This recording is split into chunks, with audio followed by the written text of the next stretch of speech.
ঈদের দিন, কোরবানির দিন আল্লাহর কাছে সবচেয়ে প্রিয় আমল কোনটি? বলেন না? প্রাণী জবাই করা। দ্বিতীয় হলো এই প্রাণীটা কিয়ামতের দিন পুরাটা নেকি হিসাবে আসবে। 3 নাম্বার, এই প্রাণীর রক্ত জমিনে পৌঁছবার আগেই কার কাছে পৌঁছে?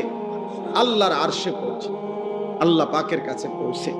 তাহলে কুরবানির মাধ্যমে এত দ্রুত গতিতে, এত শর্ট টাইমে বান্দা আল্লাহর কুরব, নৈকট্য হাসিল করে। এই জন্য এটারে কুরবান, এই জন্য এটারে কি বলে? কুরবান। এই জন্য নবী সাল্লাল্লাহু আলাইহি সাল্লাম বলেন, ফাতিবু বিহা নাফসান। এই হাদিসের শেষ শব্দ। অতএব তোমরা খুশি খুশি দিলে কোরবানি করো। কি দিলে? খুশি খুশি। আরো 5,000 টাকা বাড়ায় নাও, আরো 10,000 টাকা বাড়ায় নাও।